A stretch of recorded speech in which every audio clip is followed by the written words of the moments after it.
Hello everyone, yes, it's Stiggy at the Guitar Loft. Well, we've got a rather peculiar specimen here. This is a Franconia. It is probably say a mid-70s Japanese guitar. I inherited this, unfortunately, from a family friend who passed away recently, and it's just a bit shabby. It sounds gorgeous. It used to play really, really well. Unfortunately, it's got a couple of squeakers now. It's, you know, it truly just is around kind of the 4th and the 5th fret kind of area. It's just not great. So what we're going to do, we're just going to give it a bit of a quick spruce up. Now, some of you that have seen some of my videos before, you know that I don't normally like buying proper luthier tools and things like that, so you might think, my God, Stig's gone mental. But I haven't, and I haven't gone crazy on price either. These are feeler gauges. These are actually automotive, so that's one thing, and even if you did want to buy some of them, they're incredibly, incredibly useful just for checking the distance between string and fret. Very accurate, and they cost pence. You might even have some in your toolbox, but it depends. The only things that are slightly more expensive, and I say slightly more expensive, but this came from China, and this was about £4. These were pence yet again, and obviously the rest of it's just standard tools. Dunlop 65, which everyone should have, obviously for rosewood necks only, not maple necks. Rosewood necks only, but that'll give this a nice little clean anyway, and obviously your string winder and things like that. So from what I can see here, there's just no relief on this neck whatsoever. I mean, it's difficult to tell, but it's just so straight. There's no tilt whatsoever. There's no back angle, there's nothing, there's no forward, nothing. So what I think we need to do on this one is, I think we just need to loosen the truss rod slightly, and then when we put this back into concert pitch again, what it'll do is the string tension will bring the neck slightly forward, and then it'll give a little bit more space between the fretted notes on around this area here. So top of the truss rod on this one, just like most, is at the top of the neck. I've already taken the inspection panel off, so what we're going to do now is I'm just going to loosen this. It's not a wing nut, you don't need to spin it, okay? Just a couple of turns, tune it back up to concert pitch, try it and go from there. You don't need to be scared of a truss rod. At the end of the day, it's not going to do any major damage as long as you take it slow, okay? So that's what we're going to do.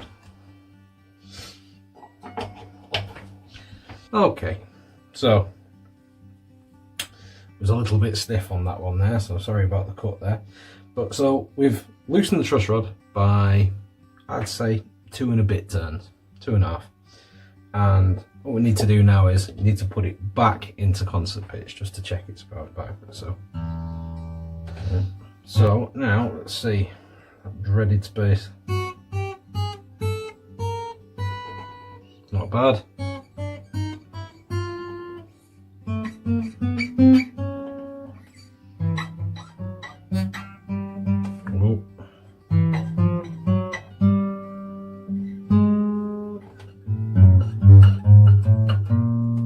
Not too bad. Okay, so that's all right. Let's see what the magic gauge says.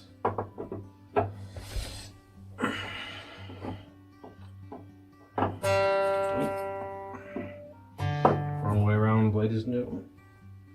Okay, so now we've got a little bit of relief. Not a lot, but just enough. But what that's doing now is it's just freeing those strings, giving them chance to just move slightly, you know, so we're not catching anymore. So that's good. Okay, so now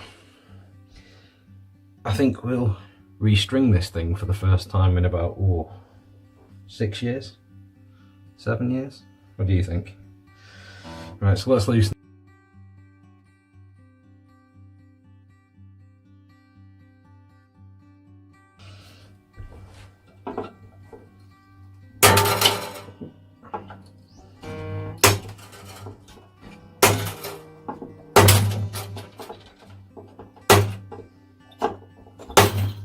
Cheers.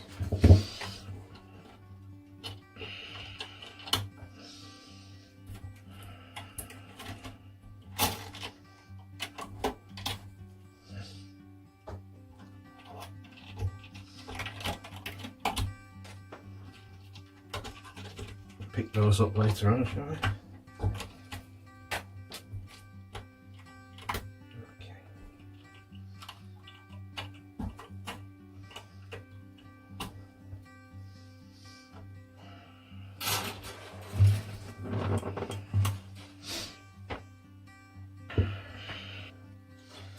So, take that one out. I like to go in from the bottom, because it kind of avoids snapping them like that, which we'll have to replace shortly. But these can get a bit brittle. You know, the older ones, like the bone ones, they don't get as brittle these days, but need this, need these to push something up.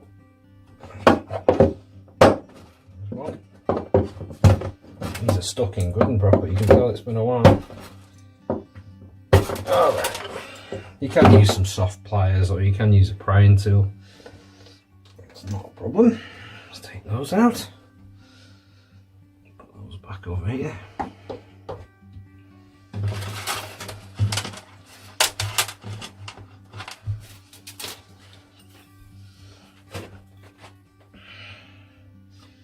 Those are dead. Dead.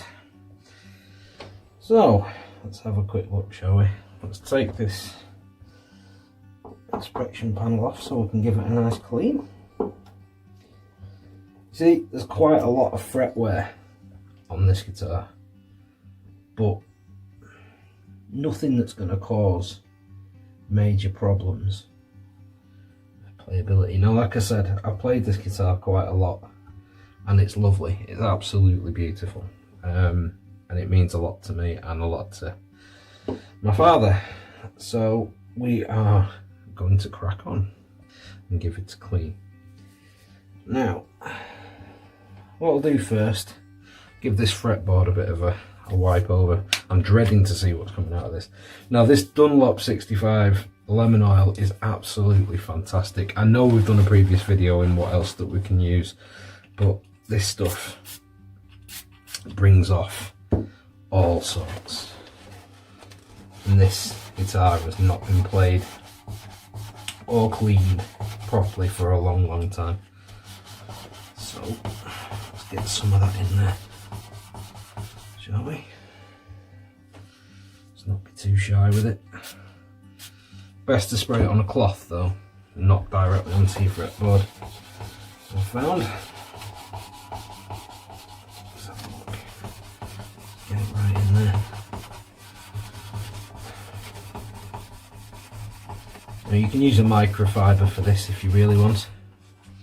It's not a problem. Use any type of cloth. I've just grabbed whatever most people are going to have. Got lots of these cloths. We're currently in that dreaded lockdown stage, COVID-19, so I hope you guys are all safe. But, you know, awful. Absolutely terrible.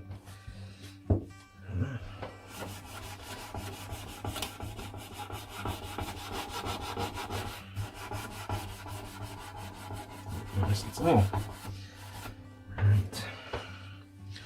Stick it on the bridge as well, eh? The bridge is filthy too. Might as well use what's on here. Got to do any onto the bridge. So that's from true rosewood. See, this has had a repair before. You see, it's had an adjustable bridge taken out, and it's had a normal blade bridge put in. It's not electrified, this guitar, but might do that as a project at some point. But look at the state, absolutely rank. Right, so we'll just leave that on there for a moment. Stick that over there. Get the dreaded earbuds out. Get right in there. Right in next to these frets. Start at the bottom, Stig. Start at the bottom. Work my way up. Making sure it gets it nice clean.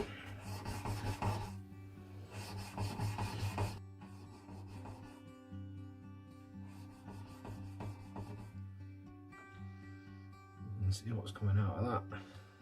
Terrible. Awful. Good to have a support on the neck as well. Means it's not banging around at the top. Let's see that we've got a nice new piece of leatherette. People used to complain about the multiple colours that I used to use. This time it's just brown. So,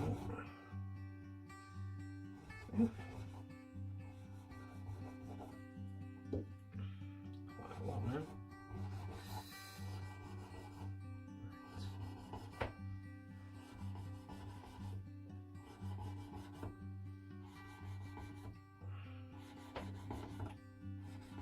Talk amongst yourselves, guys. I'm concentrating. But she's getting there. Yeah, so horrible stuff. Absolutely horrible. I don't know who's been in there. Right. Now, give this a quick rub over.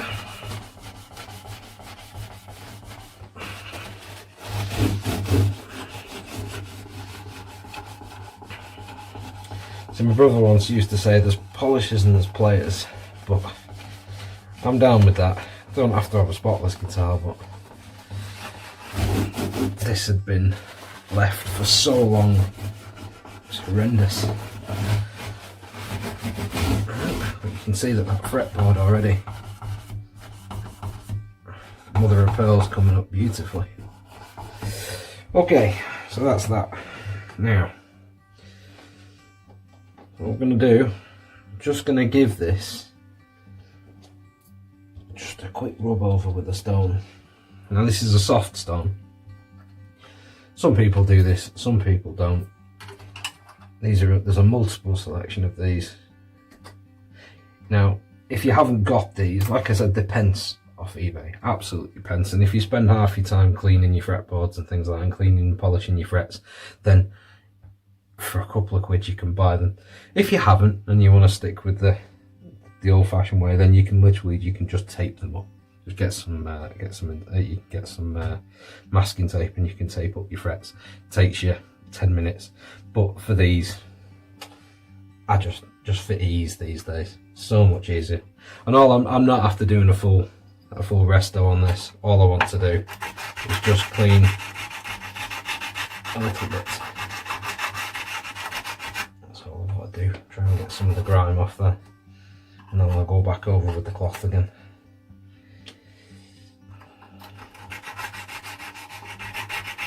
You can use emery board, you can use emery paper, you can use wet and dry.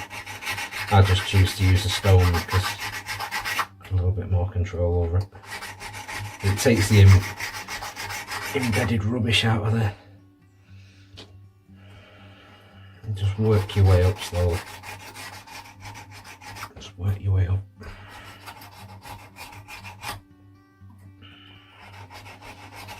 Plus what this does do, any imperfections or any divots in your frets will instantly become apparent. Just try to give it a quick uniform. Oh, yeah, says he drops it.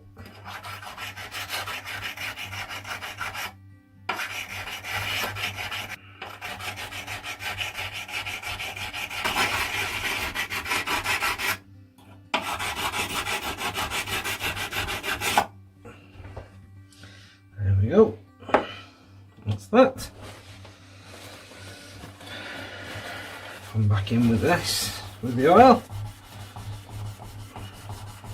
We haven't taken anything off, just taken any grime off, flattened anything off.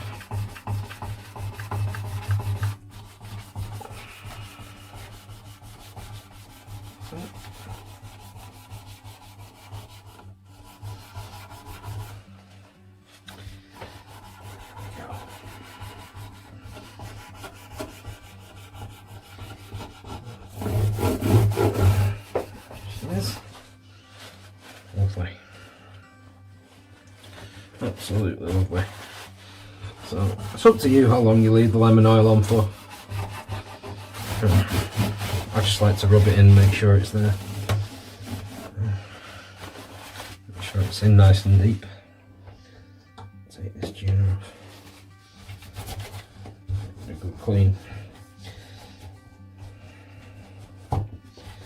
So yeah, we all know how difficult it is getting the dust out the top of your guitar when your strings are on, so take the opportunity to do it now.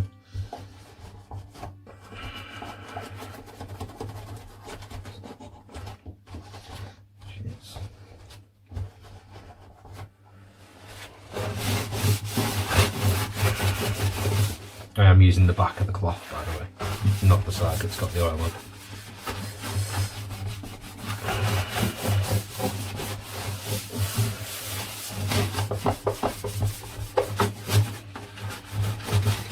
That dust.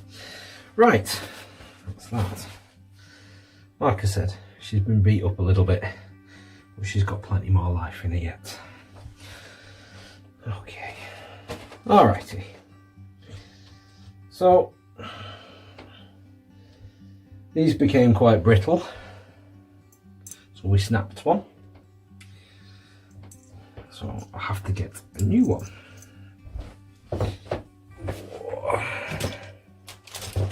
Now, question is, authenticity, do we go with those and one white one?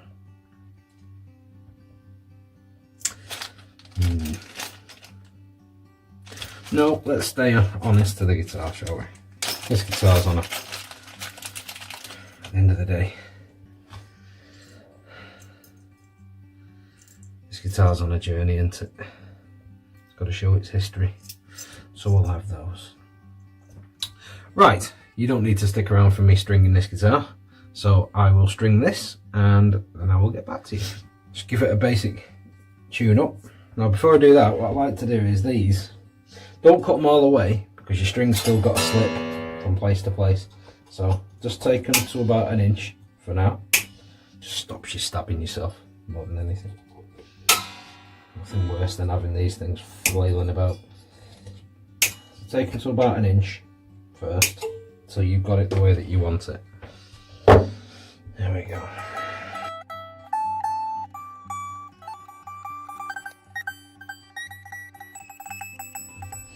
Alright, so the important thing about fresh strings is they need to stretch. Okay, so we've got it in relative tune now, but especially with an acoustic, but any guitar for that matter, like I said, these need to stretch.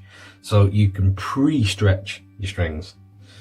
Now bear in mind that these are going to shift, so just bear these in mind, because your string's got to pull through up to that point. And depending on how worn the hole is, it could be a nightmare. Right, so what I like to do is, I like to just stick that there, stick your thumb up and just pull as much as you can. Alright, alright, that. Now you've just tuned this up before, so watch.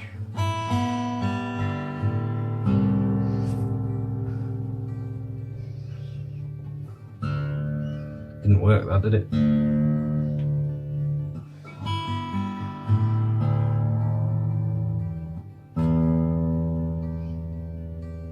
Okay, pre-stretched.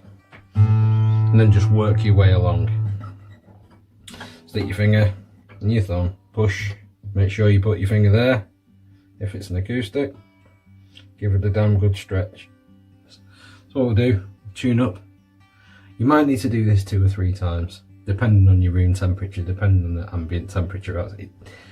It's you know, arm's a piece of string. So tune it up, stretch them again, tune them up, stretch them again. Each time that you do them, what you'll find is that it'll go less and less out of tune. And all you're actually doing is just precautionary measure, really. well, that's it. She's in. She's lovely. And more importantly,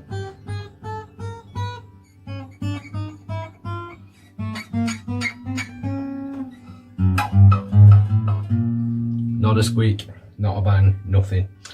So I know a lot of people might say, oh, you know, it's going to go back out again. Well, it will a little bit. Yes, it will. But she was so bad, I did it with the old strings first.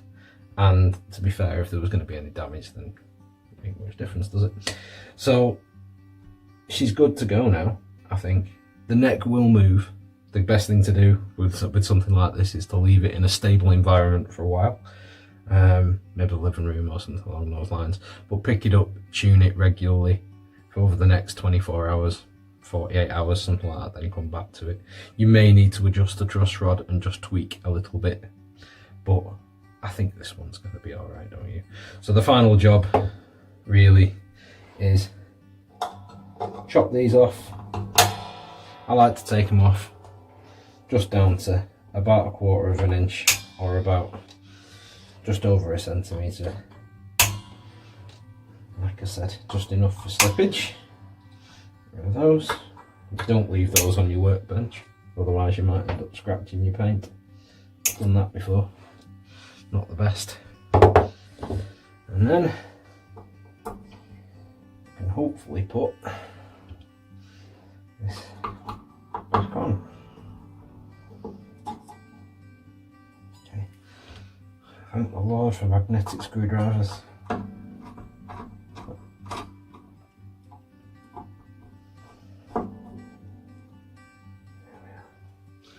That's that one. Where's my little thing gone? There it is.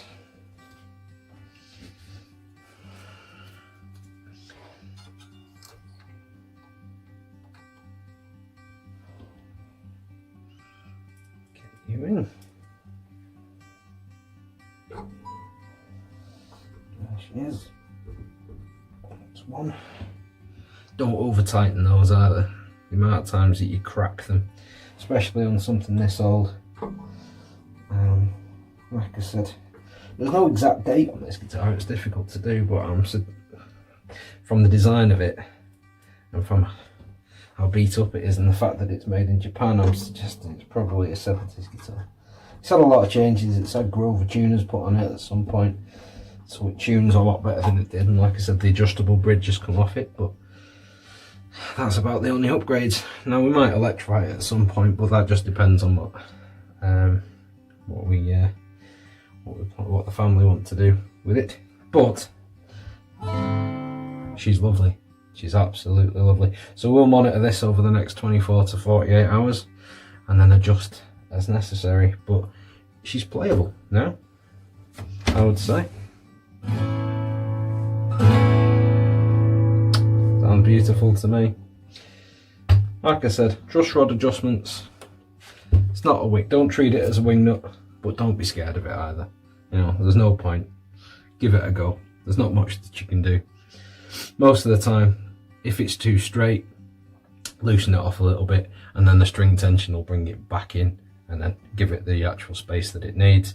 If it's got too much back bow, right, then tighten it up a little bit, increments at a time, put it back into concert pitch, and go from there. Like I said, don't spin it round, otherwise you will do damage, but a 1/4 turn at a time, you're not going to do much. Give it a go. Okay, see you on the next video.